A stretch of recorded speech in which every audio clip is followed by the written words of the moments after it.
याकूब की पत्री अध्याय 5 वचन 9 मैं पढ़ रही हूँ, ध्यान देकर सुनो। हे भाइयों, एक दूसरे पर दोष न लगाओ ताकि तुम दोषी न ठहरो। देखो, हाकिम द्वार पर खड़ा है। Hallelujah, hallelujah, hallelujah, hallelujah, hallelujah, hallelujah. परमेश्वर का वचन बता रहा है, हे भाइयों, एक दूसरों पर दोष मत लगाओ ताकि तुम दोषी न ठहरो। देखो, हाकिम द्वार पर खड़ा है।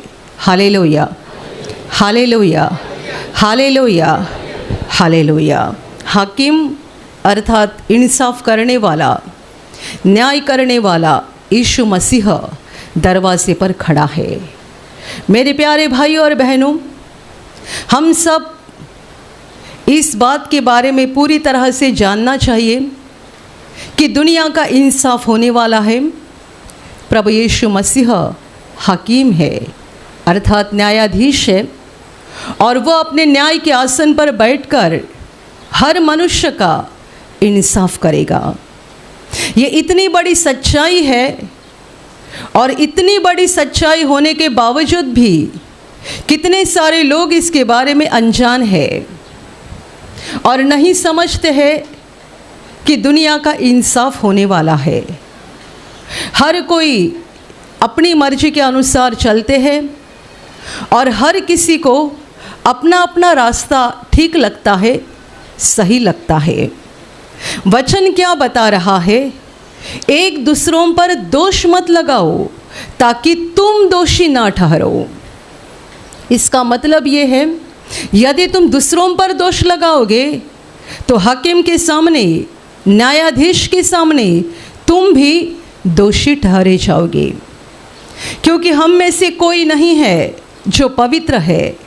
हम में से कोई नहीं है जो पूरी रीति से परमेश्वर की इच्छा के अनुसार चलते हैं।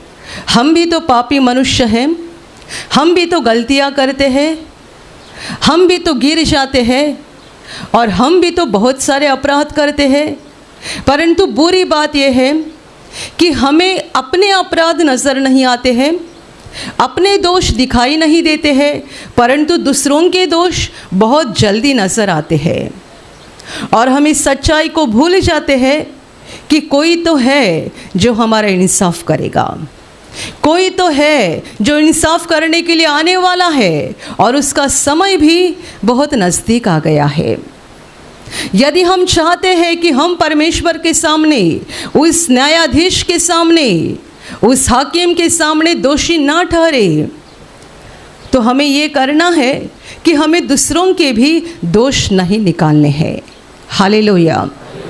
दोष निकालना, दूसरों के कुड़कुड़ाना, ये हमारा स्वभाव बन गया है, और इतना बड़ा स्वभाव बन गया है कि हर मनुष्य कुड़कुड़ाना और दूसरों के दोष निकालना ये अपराध करता ही है। हर मनुष्य पति पत्नी के दोष निकालेगा, पत्नी पति के दोष निकालेगा।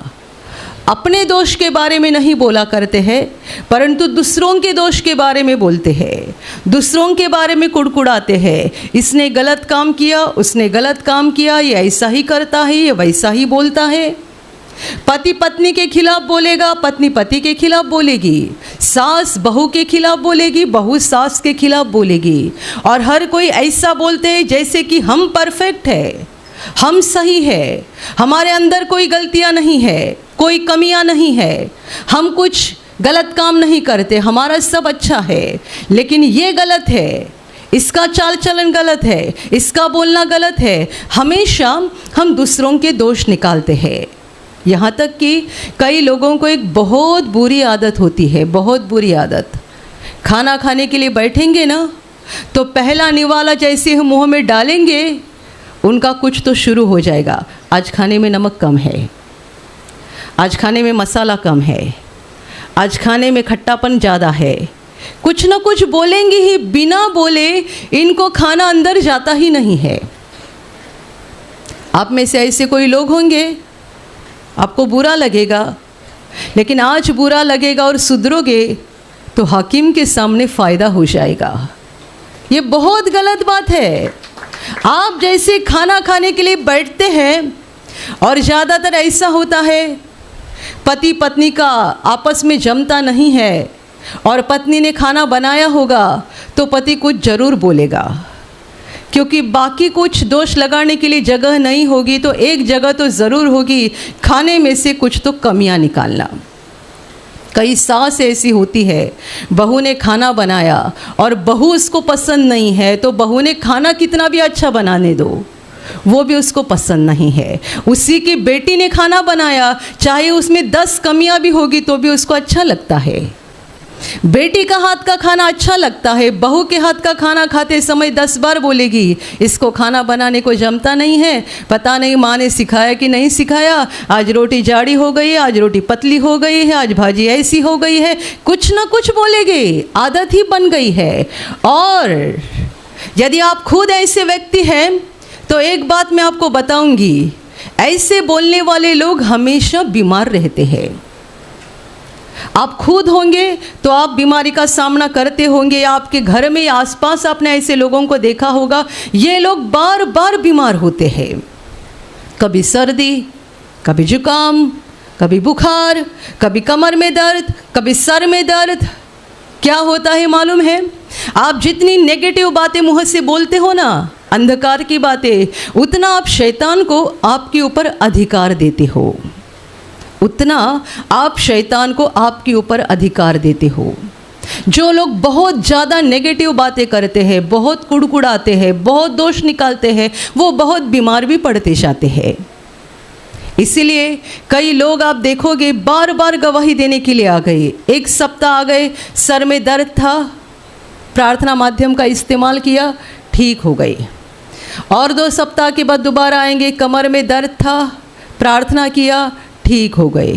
फिर अगले सप्ताह आएंगे, खांसी हुई थी, प्रार्थना किया, ठीक हो गए।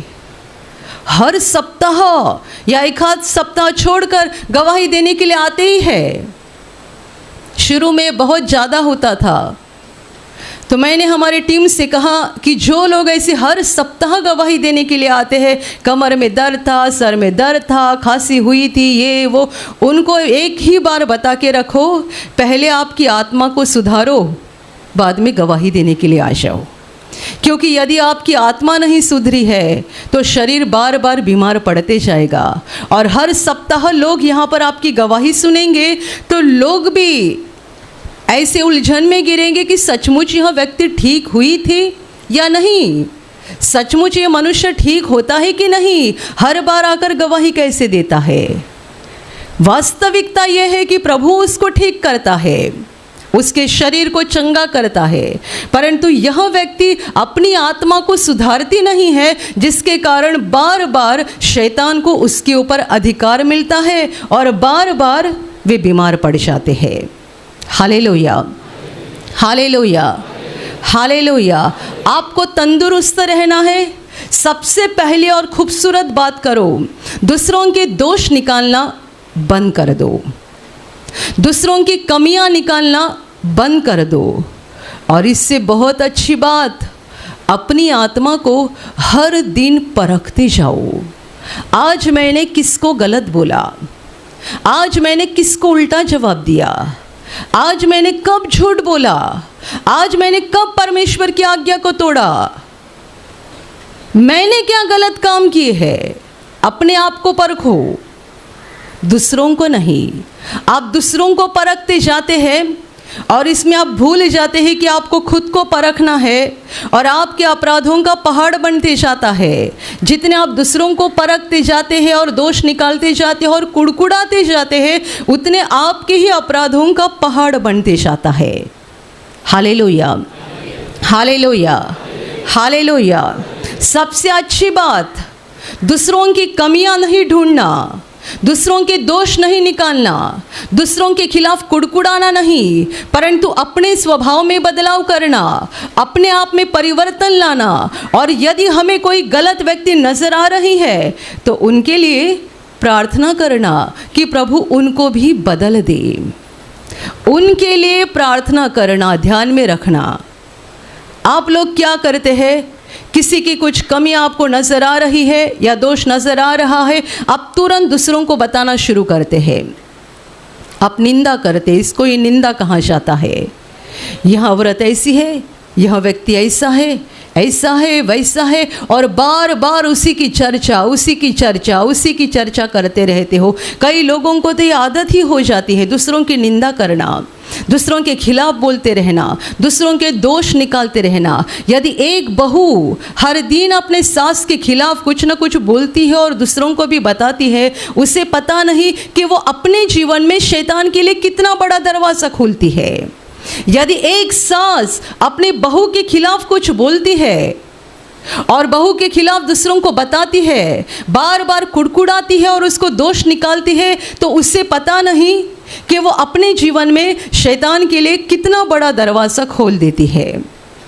मत भूलो, हम सबका एक ही विरोधी है, एक ही दुश्मन है।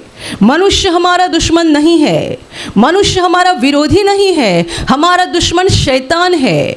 और वो अलग अलग प्रकार से, माध्यम से हमें बहलाने के लिए और हमें पाप में गिराने के लिए कोशिश करता है।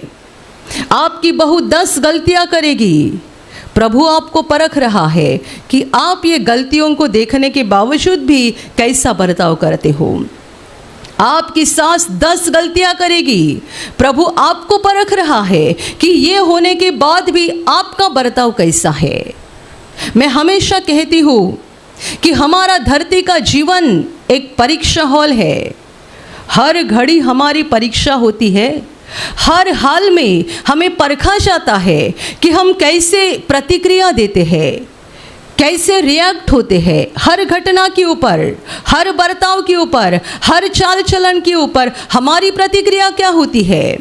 हम उनके लिए प्रार्थना करते हैं, हमें गुस्सा आया तो भी हम शांत हो जाते हैं, उनको माफ़ करते हैं, उनके लिए प्रार्थना करते हैं, या अपना गुस्सा व्यक्त करते हैं, दोष निकालते हैं और 10 लोगों को भी बताते हैं ऐसा है, वैसा है, वैसा है। Hallelujah, hallelujah, hallelujah. कुड़कुड़ाने का महापाप किया था परमेश्वर के चुने हुए लोगों ने, इज़राइल लोगों ने, और इस पाप को लेकर ही परमेश्वर को उनके ऊपर बड़ा गुस्सा आ गया। ये लोग जब जब परमेश्वर के आशीषों को पाते थे, बड़े खुश होकर कहते थे कि हमारा परमेश्वर जिंदा है।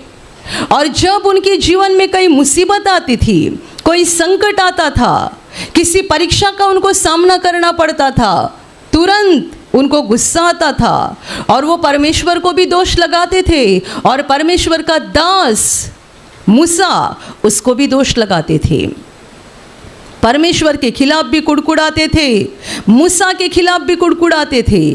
मूसा को भी बार बार बोलते थे, क्यों यहाँ लाया हमको, हम थे वहाँ गुलामी में अच्छे थे, यहाँ पर क्यों लाया। देखो हमारे सामने कितना बड़ा संकट है, कितनी बड़ी विपत्ति है, कितना बड़ा संकट, कितने बड़े दुख से हमें गुजरना पड़ता है। ये लोग बार बार परमेश्वर के खिलाफ और परमेश्वर का सेवक मूसा के खिलाफ कुड़कुड़ाते रहे, बोलते रहे, एक बार नहीं कई बार। और अंतिम नतीजा ये हो गया कि उनके ऊपर स्वर्ग से परमेश्वर का क्रोध भड़क गया और ये सारे लोग जंगल में खत्म हो गए। जो लोग मिस्र के देश से बाहर निकले थे उस नए देश में जाने के लिए, जिसका वादा यहोवा परमेश्वर ने किया था, वो लोग वहाँ नहीं पहुँचे। उनके बच्चे पहुँचे परंतु ये नहीं पहुँचे, क्योंकि ये बार बार परमेश्वर को दोष लगाते रहे और परमेश्वर का दास मूसा को भी दोष लगाते रहे। Hallelujah, hallelujah, hallelujah. तो इस एक घटना के द्वारा हमें सीखना चाहिए कि परमेश्वर की नज़र में दोष निकालना और कुड़कुड़ाना कितना बड़ा पाप है। और ज़्यादातर ये परीक्षा हमारी तब होती है जब हमारे जीवन में कोई संकट या मुसीबत आती है, हमें परखा जाता है, तब ये हमारी परीक्षा होती है कि हम कैसे रिएक्ट होती है, कैसे प्रतिक्रिया देते हैं, हम कैसा बर्ताव करते हैं। Hallelujah, hallelujah. मैं समझती हूँ और मेरा ये मानना है कि हम में से हर एक के जीवन में ऐसे लोग हमेशा रहते हैं, हमेशा, जिनके द्वारा हमें मानसिक तकलीफ होती है, हमेशा रहेंगे। या तो आपके घर में रहेंगे, या तो आपके पड़ोस में रहेंगे, या तो आपके धंधे के आसपास रहेंगे, या तो आपके कंपनी ऑफिस में रहेंगे, कहीं ना कहीं ज़रूर रहेंगे। ऐसे लोग हमेशा हमारे आसपास रहते हैं जिनके द्वारा हमें मानसिक पीड़ा होती है और जिनके द्वारा हमारी सहन करने की शक्ति को परखा जाता है, जिसके द्वारा ये परखा जाता है कि ऐसे लोगों के गलत बर्ताव के बावजूद भी हम कैसी प्रतिक्रिया देते हैं, हम कितने परमेश्वर के वचनों को पकड़े हुए हैं या हमने वचन को छोड़ दिया है और हमने उन पर गुस्सा करना, नाराज़ होना, उनके दोष निकालना और उनके खिलाफ कुड़कुड़ाना शुरू किया है। यदि आपके आसपास ऐसे लोग हैं और रहेंगे, ज़रूर रहेंगे, एक चला गया तो दूसरा आएगा, पर ज़रूर रहेंगे जिनके द्वारा आपको मानसिक पीड़ा हो जाएगी, गुस्सा आ जाएगा। अभी कहो, कई औरतें कहती है मेरा पति इतना गुस्से वाला है ना, क्या बताऊँ, मेरा पति इतना गुस्से वाला है ना, क्या बताऊँ, मुझे जरा भी बर्दाश्त नहीं होता है। तो अभी क्या पति को छोड़ दोगी? तो दूसरा पति करेगा, वो संत मिलेगा तुझे? कितने लोगों को बदलते जाओगे बताओ। कोई मर्द कहेगा मेरी औरत इतनी गलत है ना, मेरी एक भी बात को सुनती नहीं है, तो क्या पत्नी को बदलोगे? हमारे आसपास के कितने लोगों को आप बदलते जाओगे, और जितने बदलते जाओगे ना उतनी ही आपकी मानसिक पीड़ा बढ़ती जाएगी, क्योंकि ये सारी हमारी परीक्षा है। इन लोगों के द्वारा हमें परखा जाता है कि हम परमेश्वर के वचन के अनुसार उन पर प्रेम करते हैं या नहीं करते हैं। हम परमेश्वर के वचन के अनुसार उनके लिए प्रार्थना करते हैं या केवल उनके दोष निकालते हैं और उनके खिलाफ कुड़कुड़ाते रहते हैं। कई लोग बड़े बुद्धिमानी है, दोनों काम करते हैं, दोष भी निकालते हैं, प्रार्थना भी करते हैं। तो आपकी प्रार्थना में ताकत कहाँ से आएगी बताओ? आप कहोगे हे प्रभु मेरे पति को बदल दे, कितना गुस्सा करता है, हर दिन आसपास के लोग सुनते हैं मेरा पति मुझे डांटता है, क्या कुछ बोलता है, मुझे बहुत दुख होता है, मेरे पति को बदल दो। अच्छी प्रार्थना है, लेकिन बाद में आपकी बहन को फ़ोन करके बता रहे क्या बताऊँ कैसा आदमी है। पड़ोसी के साथ जाकर बैठकर वो पड़ोसी ने पूछा आज आपका पति जरा इतना चिल्ला क्यों रहा था? अरे उसकी बात छोड़ दो, क्या बताओ उसके बारे में। तो आपने प्रार्थना किया, उसका आपको फल मिलेगा। यदि आपको प्रार्थना का फल चाहिए तो आपका बर्ताव और चाल चलन भी वैसा ही होना चाहिए। आप पति के लिए प्रार्थना करते हो ना, हे प्रभु मेरे पति का गुस्सा ठंडा हो जाए। कोई आपको पति के बारे में बोलते हैं कि आपका पति कितना गुस्सा करता है, तो आपका जवाब ये होना चाहिए कोई बात नहीं, मैंने प्रभु से प्रार्थना किया है, प्रभु बदलेगा उसे, प्रभु बदलेगा उसे। Hallelujah, hallelujah, hallelujah. और एक बात मैंने आपको बताई कि आप खुद के अंदर जो गलतियां हैं उसे ढूंढते जाओ, खुद को परखते जाओ। एक जवान बहन ने मुझे कहा था मेरा पति इतना गुस्सा करता है ना, इतना गुस्सा करता है, मुझे उसके साथ रहना भी कठिन हो गया है। मैंने उसको कहा, उसका पति भी प्रार्थना में आता था, अच्छे से प्रार्थना में भाग लेता था, उसके चेहरे से तो लगता नहीं था, वैसे तो प्रार्थना में बैठे हुए सब संत के समान ही दिखते हैं, घर में असली रूप पता चलता है। तो मुझे बड़ा आश्चर्य लगा कि ये भाई इतना ज़्यादा पढ़ा लिखा है और प्रार्थना में भी बहुत तन मन से भाग लेता है, और औरत मेरे पास शिकायत कर रही है। तो मैंने औरत से पूछा कि एक तो उदाहरण बताओ, यूं ही गुस्सा करता है मतलब क्या करता है? तो उसने मुझे उदाहरण बताया, मतलब ये सब बता रही थी, तब पति उसके साथ नहीं था, अकेले वो मुझे बता रही थी। उसने कहा एक दिन मैं मेरे बेटी को, 5 साल की उनकी बेटी थी, उसको खाना खिला रही थी। कहाँ बैठी थी? घर का जो एंट्री दरवाज़ा, प्रवेश दरवाज़ा होता है, उसी पर बैठी हुई थी और बेटी को खाना खिला रही थी। इतने में पति ने देखा और कहा बेटे को अंदर लेके जाओ और अंदर खाना खिलाओ। तो मैंने सुना नहीं, उसने फिर से बोला, परंतु मैंने सोचा कि यहाँ बैठने से क्या प्रॉब्लम है, तो मैंने सुना नहीं। 2 बार पति ने बोला, सुना नहीं। तीसरी बार उसने जबान से नहीं बोला, हाथ से बोला, गाल पे आके जोर से थप्पड़ लगाया। फिर वो कहती है ऐसा ही गुस्सा करता है, उसके साथ रहना मुझे कठिन हो गया है। मैंने कहा बहन जी, जब पहली बार आपके पति ने कहा कि बेटी को लेकर अंदर जाओ, यहाँ उठले पे बैठ के उसको खाना मत खिलाओ, तो आपने सुना क्यों नहीं? आवाज़ बंद, आवाज़ बंद। बस यूं ही बोलते जाओगे मेरा पति इतना गुस्सा करता है ना, मेरी पत्नी इतनी खराब है ना। क्यों दूसरों को दोष लगाते हो? अपने आप को परखो। हाकिम दुनिया में आएगा और हर किसी को अपने अपने दोष दिखाएगा, कोई नहीं छूटेगा, कोई नहीं बचेगा। आप हो सकता है आपकी नज़र में साफ सुथरे हो, लेकिन आप कौन हो और कैसे हो ये वो हाकिम जानता है, वो जानता है। कोई उसके सामने निर्दोष नहीं हो सकता है, कोई नहीं, हर किसी के दोष वो जानता है। और यदि आप चाहते हो कि आपके दोष निकाले ना जाए परंतु आपको दोष की माफ़ी मिल जाए, तो आप भी एक खूबसूरत काम करना शुरू करो कि दूसरों के दोष निकालना बंद करो। प्रभु यीशु ने मत्ती के सुसमाचार में भी ये बताया है कि दूसरों के दोष मत निकालो ताकि तुम्हारे दोष ना निकाले जाए। यहाँ पर याकूब लिख रहा है, हे भाइयों, एक दूसरों पर दोष मत लगाओ, मत भूलो हाकिम दरवाजे पर खड़ा है। हमारा दुनिया के अंत के बाद इंसाफ होएगा, हो जाएगा, ये तो अगली बात है, परंतु आज भी इंसाफ होता है। मैंने कहा जो भाई या बहनें हमेशा कुड़कुड़ाते हैं, हमेशा दूसरों के दोष निकालते हैं, हमेशा कुछ न कुछ गलत बोलते ही रहते हैं, नेगेटिव बातें दूसरों के खिलाफ बोलते ही रहते हैं, वे हमेशा बीमार ही रहते हैं। अपने टीम में एक जवान बहन थी, एक दिन मेरे साथ जब वो काम कर रही थी, बार बार रुमाल लेकर अपने नाक को पोंछ रही थी। मैंने उसको कहा सर्दी हो गई है क्या? तो वो कहती है ये तो मेरे जन्म की साथी है, सर्दी मुझे हमेशा रहती है। तो मैंने कहा इसका मतलब हमेशा तुम किसी के ऊपर गुस्सा करती हो। कोई तो एक व्यक्ति तुम्हारे जीवन में ऐसा ज़रूर है जिसके ऊपर तुम्हारा हमेशा गुस्सा है और तुम उसे पसंद नहीं करती हो। हंसने लगी और बोलती मेरे पापा, कभी उससे मैं प्रेम नहीं करती हूँ, बार बार डांटती हूँ और बार बार उन पर गुस्सा ही करती हूँ, उनकी कोई बात मुझे अच्छी नहीं लगती है। मैंने कहा इसीलिए सर्दी भी हमेशा तुम्हारी सहेली बन गई है। Hallelujah, hallelujah, hallelujah. मैंने ऐसे लोगों को देखा है जो खाना खाने के लिए बैठे कि बस इनका शुरू हो गया। ऐसे लोगों के पास खाना खाने के लिए मुझे भी बैठना अच्छा नहीं लगता है, लगता है इनसे कहीं दूर निकल जाओ।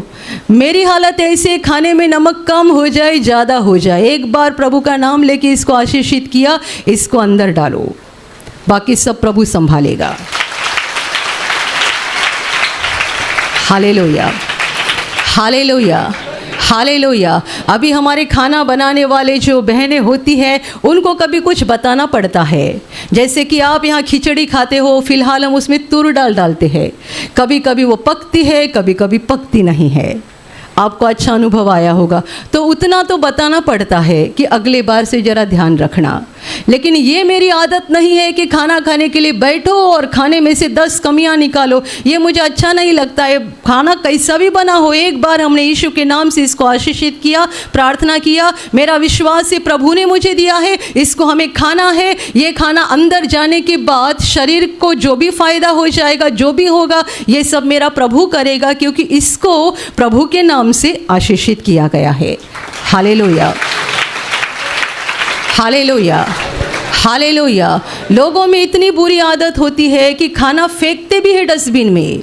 आपने आशीष मांगा है उसके ऊपर, प्रभु के आशीष को फेंक देते हैं आप प्रार्थना घर में खाना खाओ या आपके घर में खाना खाओ, आप अनाज का एक दाना भी नहीं बना सकते हो। बताओ आपके अंदर इतनी ताकत या हिम्मत है क्या? चावल का एक दाना भी आप नहीं बना सकते हो। चावल की बोरी के ऊपर कंपनी का नाम छप कर आता है, यहाँ तक कि सेब के ऊपर भी और फल के ऊपर भी लेबल लग जाता है कंपनी का। परंतु ये भूल ना करो, कोई कंपनी इसको नहीं बनाती है। कोई कंपनी नहीं। पेड़ का एक पन्ना भी किसी फैक्ट्री में बनता नहीं है। खेत में उगने वाला अनाज का एक दाना भी किसी फैक्ट्री में बनता नहीं है। ये सब बनाने वाला हमारा सृष्टिकर्ता परमेश्वर है। हालेलुया। हम खाने को यूं ही फेंक देते हैं, तब हम खाना बनाने वाले का अपमान करते हैं। जब हम खाने को 10 नेगेटिव बातें बोलते हैं, तब हम उस बनाने वाले का अपमान करते हैं। ये हमेशा ध्यान में रखना।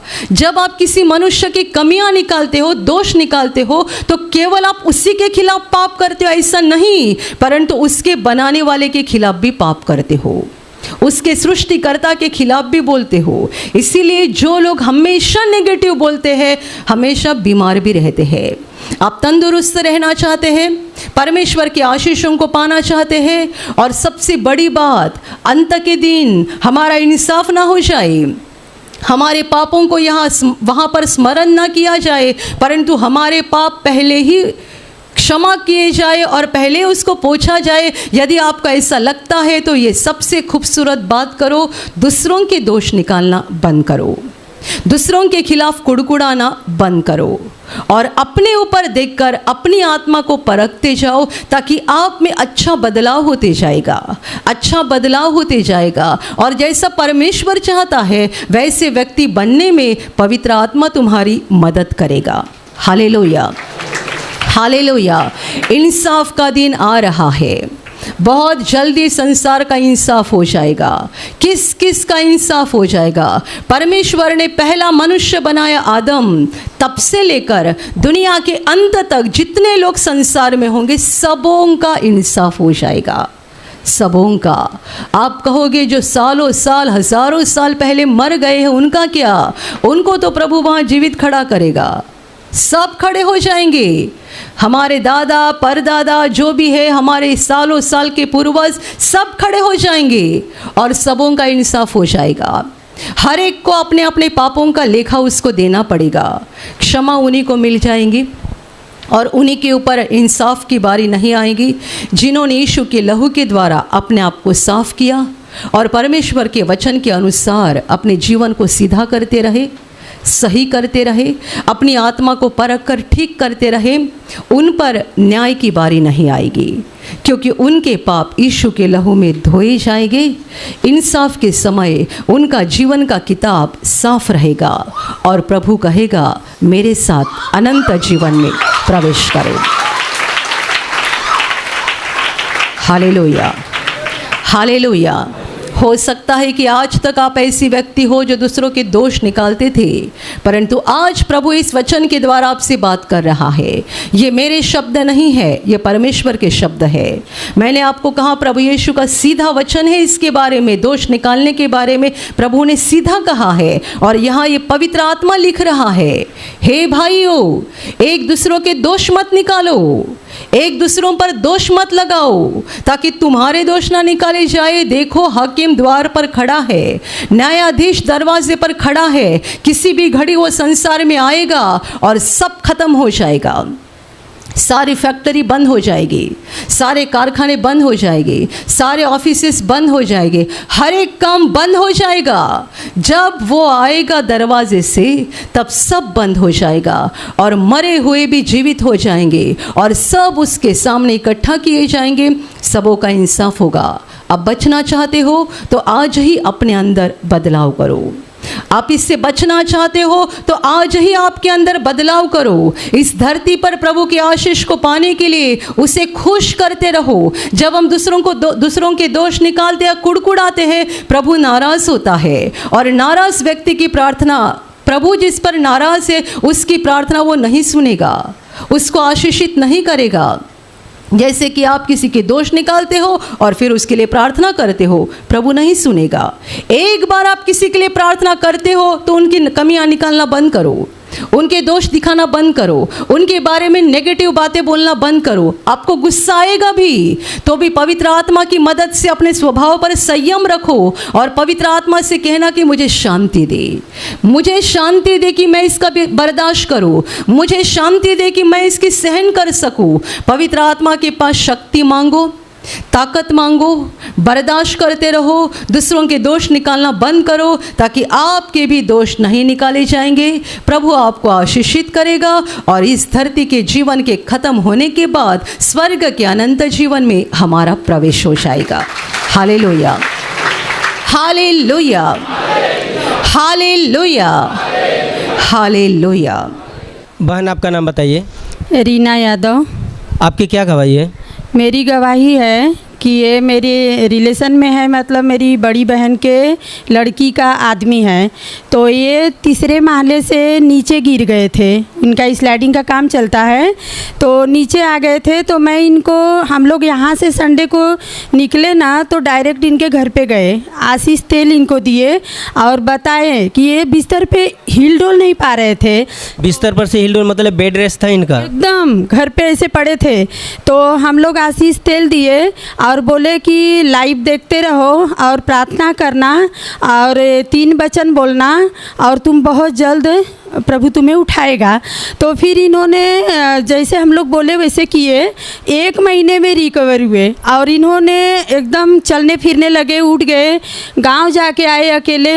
अभी मैं बोली आओ, बड़ी गवाही है, दे देते हैं। विश्वासी इतना नहीं थे पर मेरी बहन की लड़की, हम, हमारे पापा के घर से हम सब विश्वासी, हम सब जन मिल के प्रार्थना किए और इन्होंने, कोई नहीं बोला था ये उठेंगे और कैसे तीसरे महले से गिरे, बच कैसे गए, क्या बहुत कुछ लोगों ने बोल रहे थे।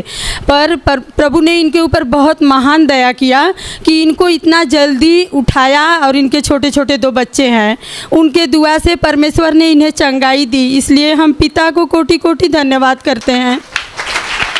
भाई आप तीसरे महले से गिर गए थे, आपको ज़्यादा मार लगी थी? ज़्यादा लगा था, हाथ टूट गया था और इधर लग गया था, पैर में लगा था। पैर में कहाँ पर? यहाँ पर लगा था, कमर के साइड में? हाँ। यानी कि उठ नहीं पाते थे आप? नहीं, 1 महीने बाद बेड रेस्ट था। बेड रेस्ट था। हाँ। लेकिन कैसे ठीक हुए अब? ये आपके रिश्तेदार हैं? हाँ, ये लेके इन्होंने बताया कि नहीं अब प्रभु के ऊपर विश्वास करो, प्रार्थना करो, आपने वैसा किया? हाँ, वैसा ही किया और प्रभु की दया हो गई, आप चलने लगे? हाँ। अभी काम धाम करते हैं? अभी काम करते हैं। जरा बैठ कर दिखाइए। ऐसा पहले बैठते नहीं थे आप? नहीं, ऐसा नहीं बैठते थे। खड़े हो जाइए। चलने में भी आपको दर्द होता था? चलने में इधर से उधर हिल नहीं पाते थे। मैं हिल नहीं पाते थे? एकदम बिस्तर पे पड़े थे, जरा भी ये बाजू वो बाजू ऐसा कल्टी भी नहीं मार पाते थे, बैठ भी नहीं पाते थे, ऐसी स्थिति में थे। फिर हमने प्रभु से बहुत रो रो के प्रार्थना किया और इनको आशीष तेल दिए, बोले इसे लगाते रहो और प्रभु का नाम लेते रहो, बहुत जल्द तुम्हें प्रभु उठाकर खड़ा करेगा। और हमारे विश्वास के द्वारा प्रभु ने इन्हें उठाकर खड़ा कर दिया। अभी आप ज़रा चल के दिखाइए लोगों को। वहाँ से आइए, वापस आइए। ये देखिए, ये भाई 1 महीने से ऊपर ये बेड रेस्ट था इनका, चल नहीं पा रहे थे। चलिए आप चलते रहिए। ये देखिए अच्छे से प्रभु ने इन्हें ताकत दी, अभी चल रहे हैं, अभी ये काम धंधा करते हैं। अभी चलने में दर्द नहीं हो रहा है? बिल्कुल दर्द नहीं हो रहा है? बिल्कुल दर्द नहीं है। अभी अच्छे से आप चल सकते हैं? अच्छे से चलते हैं, अच्छे से काम करते हैं, सब कुछ अच्छा करते हैं। बहन आपकी अगली गवाही बताइए। हाँ, अगली गवाही, मेरे बड़े जीजा हैं, इधर थाना में रहते हैं, गांव गए थे, कोई एक्सपायर हो गए थे उनके चचेरे भाई, तो उनके ना पेट फूक गए थे और हाथ ऊपर नहीं जा रहा था। फिर मैं अपनी बहन को बोली कि यहाँ का लाइव देखते रहो और उन्होंने भी मतलब लिया, प्रभु को दिल से लिया और बैठ के जैसे जैसे सिस्टर बोलती गई कि ऐसे मतलब प्रार्थना ये बोलो, 3 वचन बोलो, और जो मतलब जैसे हम यहाँ करते हैं वो किए दिल से। और उसी दिन उसी समय उनका पेट भी पचक गया और खाना भी नहीं खा रहे थे, खाना भी बोले मुझे बहुत भूख लगा है, और उनका हाथ ऊपर जो नहीं जा रहा था वो भी जाने लगा और उनको प्रभु ने बहुत महान तरीके से, अद्भुत तरीके से चंगा किया। इसलिए हम पिता को कोटि कोटि धन्यवाद करते हैं। प्रभु ने बड़े अद्भुत तरीके से चंगाई दी है, अभी हाथ अच्छे से उठता है, काम भी करते हैं, उनको बहुत अच्छा लगा।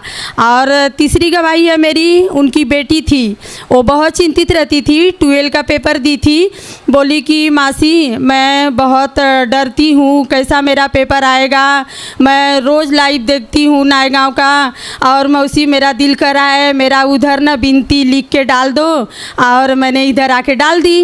और मैं बोली टेंशन मत ले, प्रभु तुझे पास करेगा अच्छे नंबर से, और वो बहुत अच्छे नंबर से पास हो गई। इसलिए मैं पिता को धन्यवाद करती हूँ। प्रभु ने आशीषित किया है। भाई आपको क्या हुआ था?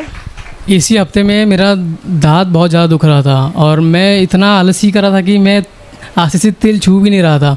उसी में मेरे मौसी आई थी घर पे हमारे, और उन्होंने मतलब मैं ऐसी ऐसा पूरा मेरा मुंह पूरा फूल गया था और अंदर लाल लाल हो गया था, न मुझे खाने को हो रहा था, पूरा मुंह यहाँ पीछे से सूजा हुआ था और मैं ज़रा भी आशीष तेल को हाथ नहीं लगाया, ना कुछ किया। तो मौसी आई, मौसी बोली सारी दवा का जड़ यही है, आशीष तेल आप पी लो। सीधा आके मेरे मुंह में डाल दिया उन्होंने, और वो सुबह ऐसा अचानक उठा, मेरा एकदम ख़त्म हो गया पूरा दांत का दर्द और सूजन निकल गया, पूरा ख़त्म, एकदम टोटली ख़त्म हो गया। बड़े अद्भुत तरीके से प्रभु ने आपको ठीक किया। हाँ, और ये मेरी दूसरी गवाही है। आज मैं जब आ रहा था तो हम 9 बजे घर से निकल गए थे, और ऐसा हुआ कि हमको गाड़ी नहीं मिली, तो मम्मी और कुछ लोग हम लोग आगे चले गए और मैं अकेला रुक गया। और मुझे बस मिली तो वो बस बोला छुट्टे पैसे नहीं है मेरे पास, तुम उतर जाओ। उतार दिया मुझे, और फिर मैं चलते गया और मैं थोड़ा रास्ता ही चला और देख रहा हूँ कि रिक्शा ही नहीं मिल रही है, मैं कैसे जाऊँ। मन कर रहा है कि घर चले जाऊँ, फिर क्या करूँ, नहीं जाऊँ। तो ऐसे ही बस एक रिक्शा वाला आया, मैंने उनको बोला कि नायगांव हाईवे चलना है, तो बोलते हैं नहीं इधर तो कोई नहीं मिलेगा शेयरिंग, आपको मीटर चलना रहेगा, चलो। और मेरे पास पैसे नहीं थे उतने, तो मैं दूसरे रास्ते से, जहाँ से कोई गाड़ी बड़ी जाती नहीं है, पीछे वाला रास्ता था हाईवे के, वहाँ चलते गया। वो रिक्शा वाला मेरे आगे से चला गया हाईवे पे, वो फिर से मेरे पीछे से आके बोलता है चलो आपको छोड़ देता हूँ मैं आगे तक, जहाँ तक आपको रिक्शा मिल जाएगी। और उन्होंने मेरे से पैसे भी नहीं लिए, वो ऐसे ही मुझे छोड़ दिया आधे दूर तक, और मेरे को रिक्शा मिल गई और मैं टाइम से यहाँ पर पहुँच चुका हूँ। प्रभु के पास आना था, प्रभु ने आपकी मदद की, आपको यहाँ से पहुँचाया। प्रभु ने महान काम इनके जीवन में और भाई के जीवन में क्या है, चलने के लिए आशीष दिया है। आप लोग तालियां बजाकर प्रभु यीशु को धन्यवाद दीजिए।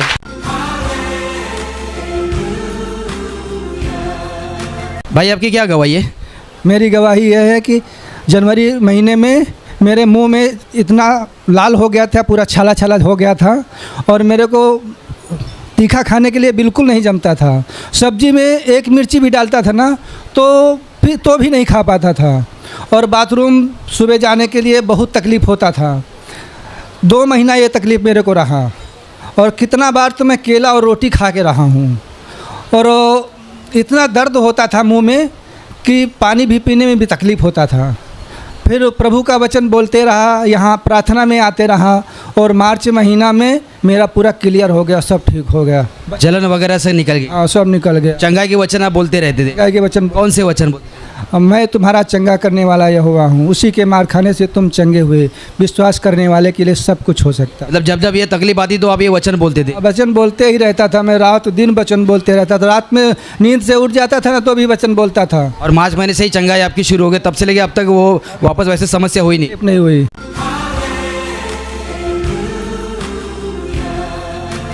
और अभी प्रार्थना करने का समय है। आप विश्वास करो कि एक पल में प्रभु यीशु आपको छूकर चंगाई देगा। एक पल में वो आपके जीवन का दुख निकाल देगा और आपके आंसुओं को खुशी में बदल देगा, क्योंकि उसके लिए असंभव कुछ नहीं है, अनहोनी बात एक भी नहीं है। प्रभु यीशु आज भी जिंदा है। 2000 वर्ष पहले वो शरीर रूप में धरती पर था, आज शरीर रूप में नहीं बल्कि आत्मा के रूप में है, और दुनिया के कोने कोने में जहाँ जहाँ लोग विश्वास के साथ उसको पुकारते हैं, उसके पास प्रार्थना करते हैं, उन सबों की पुकार को प्रभु सुनता है, उन्हें चंगा करता है, उनके आंसुओं को पोंछ देता है और उनके जीवन को खुशी से भर देता है। आप भी इसी विश्वास के साथ आपके बीमार भाग पर हाथ रखो, और यदि वहाँ हाथ नहीं रख सकते हैं तो अपने सीने पर हाथ रखो।